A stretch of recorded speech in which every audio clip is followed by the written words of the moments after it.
از تقدیمات شهلا سیفی دینوه. سرنوشت خیلی عجیب است. گاهی شادت می کند و گاهی غمگین و گاهی دیگر وقت‌های از دست رفتن که هیچ برگشتنی نیستند.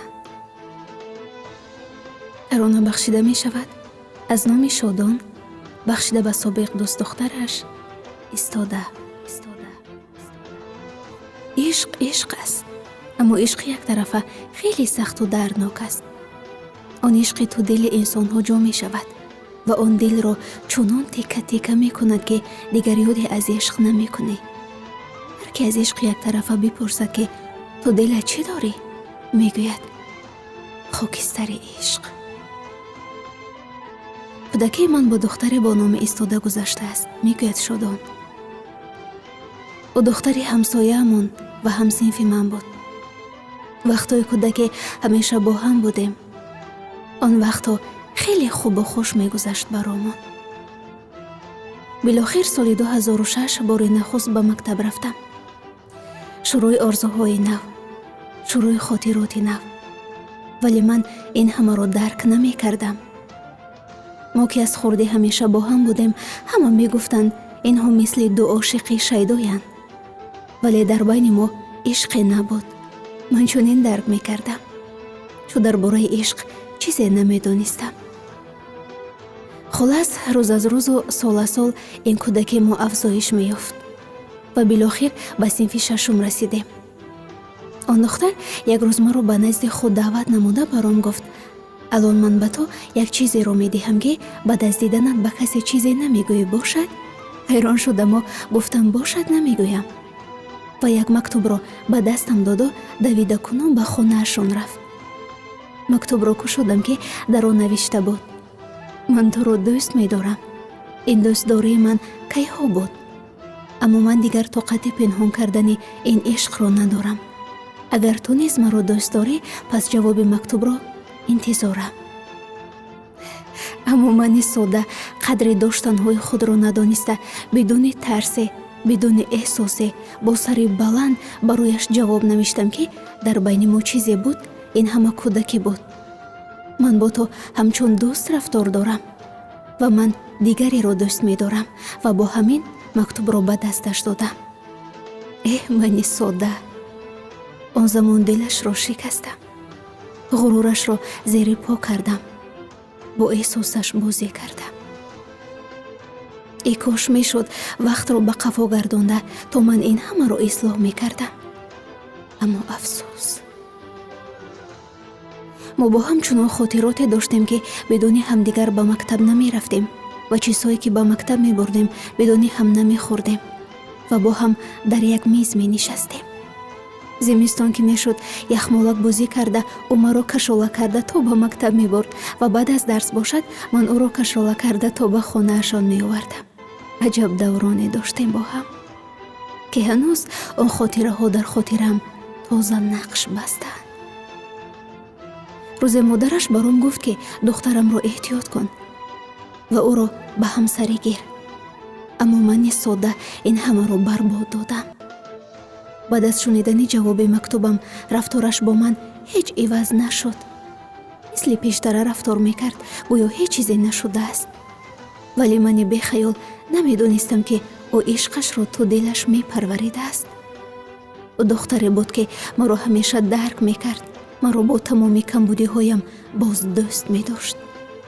او مرا از نگاه می فهمید که چی می خواهم و همیشه آن کارهایی را می کرد که دل من می خواست. اما به گفت من خود آنها را انجام می داد. و ما بالاخره از هم جدا شدیم. این هم با عیب من. جدای ما مثل عاشقه های دیگران نبود. گرچه دلش را شکستم و ناامیدش کردم ولی هنوزم تو دلش جا داشتم. بعد از ختم صنف نهم من با عائله‌مان به روسیه آمدیم و من آن همه خاطرات را به او تنها گذاشتم و خود آمدم. فکر میکنم خیلی دختر بزرگ دل بود که با این همه عشق سخت به جواب خود تاب آورده صبر میکرد. عشق او از ته دل و خیلی صمیمی بود. ки ҳеҷ кадом аз гуфтаҳои ман ӯро наранҷониданд ва ишқи ӯро кам ҳам накарданд. ҳатто наумед ҳам нашуда буд ва боз ба ишқи яктарафаи худ идома медод. билохир ман соли 2016 дар Русия бо духтаре шинос шудаму 20 августи ҳамон сол бо ӯ издивоҷ кардам. як рӯз пеш аз тоям занг зада бо ӯ гап задам. дар рӯям хеле хушҳолӣ мекард, гӯё аз тои ман хеле хушҳол шуда буд. аммо то синааш доғи ишқ хуфта буду хун мегирист, вале инро аён намекард.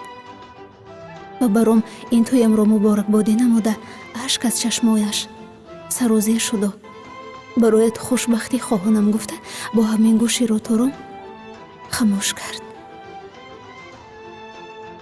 мегӯям ба қадри доштаҳои худ вақте мерасем ки онҳоро аз даст дода бошем ва ман ҳам баъдан ба қадраш расидам.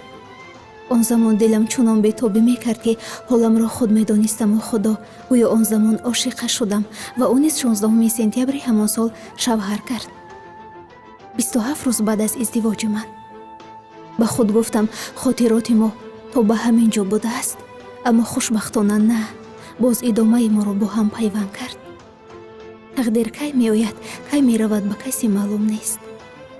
ман баъд аз 1 соли издивоҷам аз рӯи баъзе аз нофаҳмиҳо аз ҳамсарам ҷудо шудам ва ӯ низ баъд аз 2 соли издивоҷаш аз сабаби бефарзандӣ аз шавҳараш ҷудо шудааст.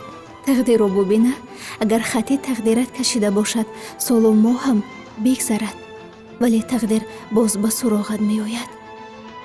ман ҷудо шуданашро намедонистам. вақте ки фаҳмидам, як рӯз дар мессенҷери инстаграм суроғашро гирифта ба ӯ паёмак равон кардам ва бо ҳамин бароям занг зад. гӯё мо дубора тавлид шудем. мисли пештара бо ҳам суҳбат мекардем. намедонам чӣ тавр барояш баён кунам аз ҳисси қалби худ ки ман воқеан дӯсташ медорам. аммо фақат ман як чиро барояш гуфтаниям. э тоза баҳорам, ту баҳори дили ман шав. э тоза нигорам, ту нигори дили ман шав. он ёри кӯҳан бар дили ман сардӣ биёвард, бархезу биёву ту шарори дили ман шав. дилмурд аз он ҷабру ғами дилбари пешин, ту шамъи фурзони мазори дили ман шав. нашнохта рафт қадри маро пеши дигар кас, э ёри навин ғусса барори дили ман шав.